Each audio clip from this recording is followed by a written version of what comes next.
Guys, स्वागत है तुम सबका वन पीस के एक और नए वीडियो में। और अगर इससे पहले का एपिसोड तुमने अब तक नहीं देखा है तो डिस्क्रिप्शन में उसका लिंक है, जाकर उसे देख लो। और अगर देख लिया है तो बिना किसी देर के वीडियो को शुरू करते हैं।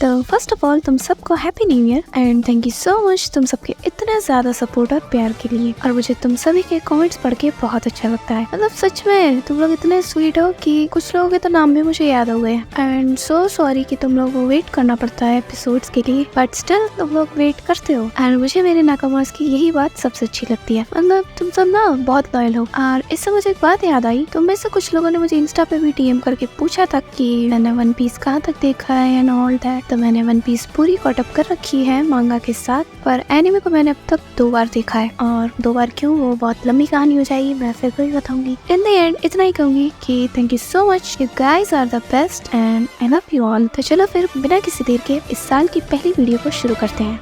तो अब तक हमने देखा कि लूफी लॉ, कैवेंडिश और कीरास के साथ डोफ्लामिंगो की तरफ तेजी से बढ़ रहा होता है। वहीं यहाँ रॉबिन, रेबेका, लियो और बार्टोलोमियो लूफी से मिलने के लिए फ्लावर फील्ड की तरफ बढ़ रहे होते हैं। वहीं यहाँ जोरो अब भी पीका से फाइट कर रहा होता है और यहाँ पर जंक यार्ड में किनेमोन कांजिरो से फाइनली जाकर मिल जाता है। और जिसके बाद हमें फ्रैंकी को दिखाया जाता है जहाँ पर वो स्माइल फैक्ट्री के अंदर पहुँच चुका होता है। और अब आगे तो एपिसोड की स्टार्टिंग होती है और हमें दिखाया जाता है जहाँ पर कि हमें एक लड़की को दिखाया जाता है जो कि बैठकर रो रही होती है। देखने से लगता है कि जैसे कि उसे किसी कार कोठरी में बंद कर रखा है। और जिसके बाद हमें फ्रैंकी को दिखाया जाता है जहाँ पर उसे देखकर टोंटाटा किंगडम वाले बहुत ही ज्यादा खुश हो जाते हैं और जहाँ पर वो लोग अपने बाकी के फैमिली मेंबर से मिलकर बहुत ही ज्यादा इमोशनल हो जाते हैं। और पता नहीं क्यों मुझे ऐसे सीन बहुत ही ज्यादा अच्छे लगते हैं। और जिसे देखकर फ्रैंकी कहने लगता है कि मैं तुम लोगों के लिए बहुत ही ज्यादा खुश हूँ। जिसके बाद हमें वापस से मोची को दिखाया जाता है जो कि अब भी प्रिंसेस को ढूंढ रहा होता है। और जिसके बाद सीन फिर से शिफ्ट हो जाता है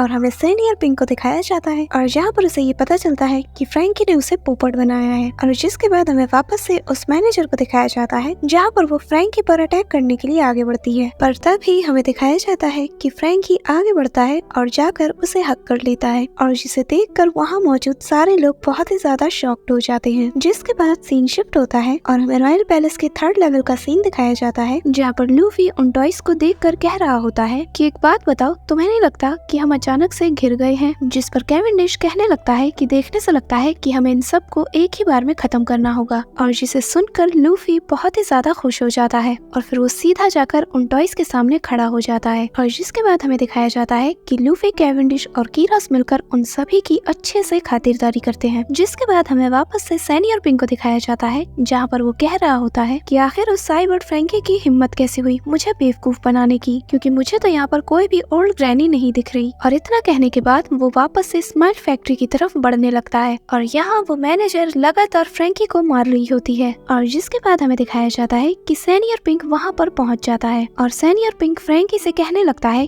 कि मैं तुम्हें ये फैक्ट्री डिस्ट्रॉय करने नहीं दूंगा। जिस पर फ्रैंकी कहता है कि अगर तुम में दम है तो मुझे रोक कर दिखाओ। और जिसके बाद उन दोनों के बीच फाइट स्टार्ट हो जाती है। जिसके बाद हमें लूफी और बाकी सबको दिखाया जाता है जहाँ पर उन लोगों ने सभी का काम तमाम कर दिया होता है। और जिसके बाद हमें जोरो और पीका को दिखाया जाता है जहाँ पर पीका उससे कह रहा होता है कि आखिर तुम्हारी हिम्मत कैसी हुई रेबेका और बाकी सबको यहाँ से जाने देने की। जिस पर जोरो कहता है कि मैं ये काम तुम्हारे बिना नहीं कर सकता था। जिस पर पीका कहता है कि ये मत सोचना कि तुम इस कंट्री से बचकर बाहर जा सकते हो। और इतना कहने के बाद वो जोरो पर हमला करने के लिए आगे बढ़ता है। और जिसके बाद उन दोनों के बीच फिर से फाइट स्टार्ट हो जाती है। और जिसके बाद हमें रेबेका और लियो को दिखाया जाता है जहाँ पर उसे स्माइल फैक्ट्री से कॉल आता है जहाँ पर मोजी उन लोगों को बताता है कि हम सबको आजाद करवा दिया गया है, पर हमें प्रिंसेस मैंचरीन कहीं पर भी नहीं मिल रही। और जिसे सुनकर लियो भी चौंक जाता है। जिसके बाद हमें ड्रेसरोसा के उन्हीं लोगों को दिखाया जाता है जो कि उसप और किंग रिको को पकड़ने के लिए रॉयल पैलेस की तरफ बढ़ रहे होते हैं। और जिन्हें आता हुआ देखकर उसप कहने लगता है कि डरने की कोई बात नहीं, ये लोग इतने ऊपर कभी नहीं चढ़ सकते। पर तभी वहाँ पर एक नीचे नीचे धमाका होता है और लोग कह रहे होते हैं कि गॉड ऊसप को मार डालो,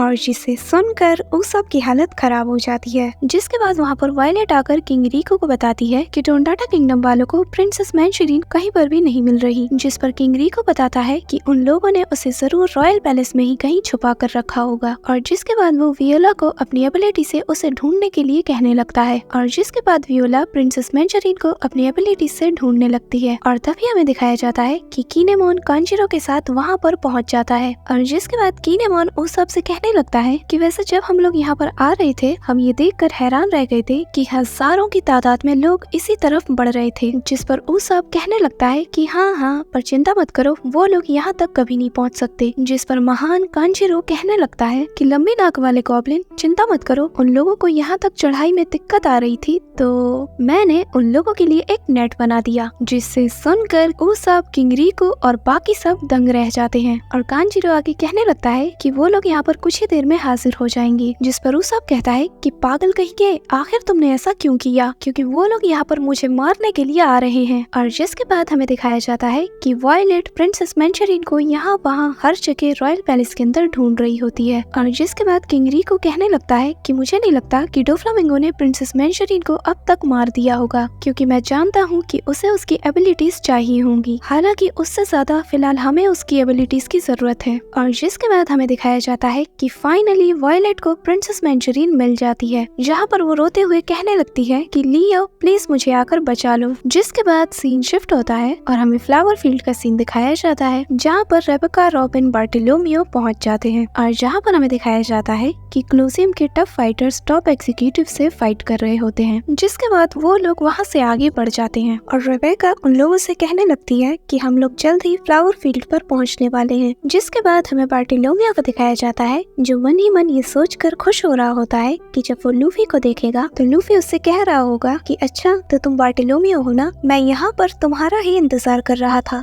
और जिसे सुनकर बार्टोलोमियो बहुत ही ज्यादा खुश हो जाता है। जिसके बाद हमें दिखाया जाता है कि वायलेट लियो को कॉल करती है और उसे बताती है कि मुझे प्रिंसेस मैंशरीन मिल गई और उसे रॉयल पैलेस के अंदर रखा गया है। जिसके बाद वायलेट उन्हें आगे बताने लगती है कि उसे एक छोटे रूम के अंदर रखा गया है। जिस पर लियो कहता है कि मुझे याद आया, ये तो वही रूम है ना। और इतना कहने के बाद लियो इमोशनल हो जाता है। जिसके बाद लियो रेबेका को बताने लगता है कि जब हम लोग पेरिस में जाया करते थे और प्रिंसेस वियोला यानी कि वायलेट के साथ शरारत करते थे तो हमें और प्रिंसेस वियोला को उस रूम के अंदर बंद कर दिया जाता था और हम लोगों को किसी से भी मिलने नहीं दिया जाता था। पर प्रिंसेस स्कारलेट यानी कि रेबेका की माँ हमसे मिलने रोज यहाँ पर आया करती थी और वो हमारे लिए खाना भी लाया करती थी, और जिसे देखकर हम सब बहुत ही ज्यादा खुश हो जाते थे। और जिसके बाद लियो ये सारी बातें याद करके बहुत ही ज्यादा इमोशनल हो जाता है। जिसके बाद वो कहने लगता है कि वो बहुत ही ज्यादा काइंड थी, और फिर वो आके कहने लगता है कि मुझे अब भी वो रूम याद है। और जिसके बाद लियो कहने लगता है कि हम सब लोग प्रिंसेस को हर हाल में बचाएंगे। और जिसके बाद वो लोग वहाँ से आगे बढ़ जाते हैं। फिर सीन शिफ्ट होता है और हमें लूफी और बाकी सबको दिखाया जाता है, जहाँ पर हम देखते हैं कि उनमें से एक टॉय सीधा उन पर हमला कर देता है, जिससे कि बाकी सब तो डॉज कर जाते हैं पर कैवेंडिश का वो हॉर्स बहुत ही ज्यादा इंजर्ड हो जाता है। और जिसे देखकर कैवेंडिश को बहुत ही ज्यादा गुस्सा आ जाता है और वो कहने लगता है कि आखिर तुम्हारी ऐसा करने की हिम्मत कैसे हुई। और इतना कहने के बाद वो उस पर हमला कर देता है। पर तभी हमें दिखाया जाता है कि वो सारे टॉयज फिर से उठकर खड़े हो जाते हैं और फिर वो लोग उन पर हमला करने के लिए आगे बढ़ते हैं। और वायलेट ये सभी चीजें देख रही होती है और वो कहने लगती है कि ये मत कहना कि। और इसी बीच हमें उस सांप को दिखाया जाता है जहाँ पर उसने मार मार कर कीनेमोन और कांजीरो की हालत खराब कर दी होती है। और जिसके बाद वायलेट कुछ ऐसा देखती है कि जिसे देखकर वो बहुत ही ज्यादा चौंक जाती है। और जिसके बाद वायलेट कहने लगती है कि शुगर जाग चुकी है,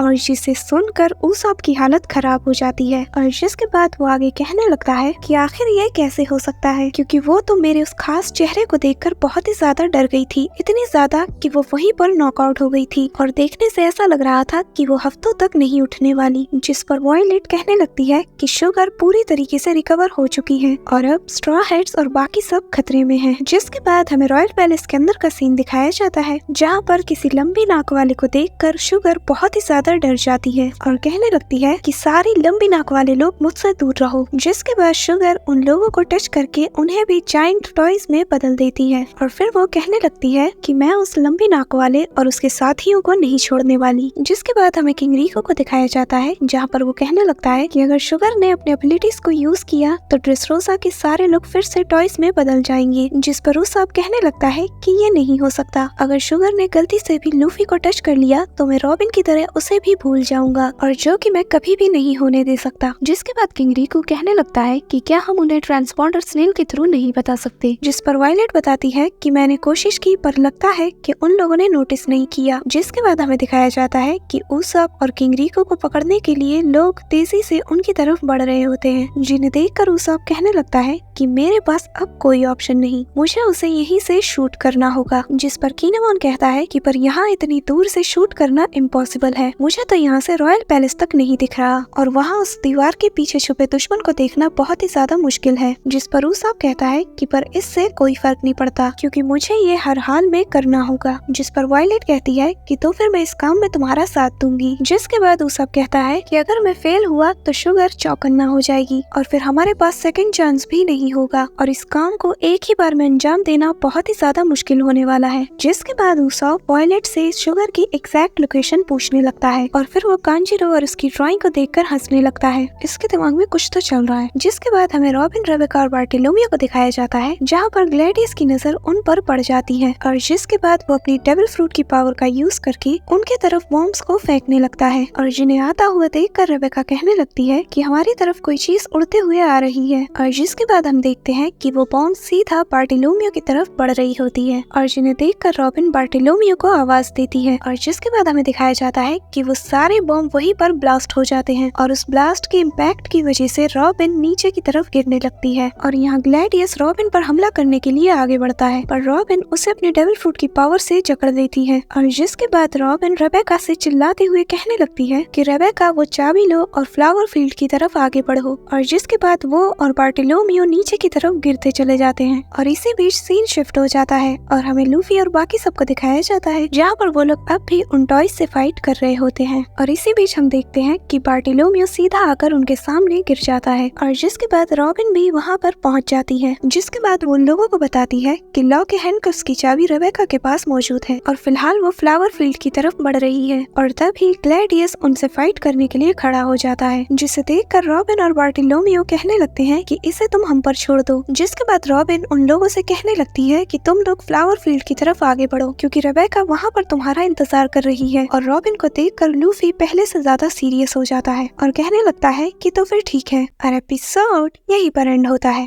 और अगर तुम वीडियो को यहाँ तक देख रहे हो तो मेक श्योर कि तुम इसे लाइक कर रहे हो। तो मिलते हैं नेक्स्ट वीडियो में, तब तक के लिए बाय।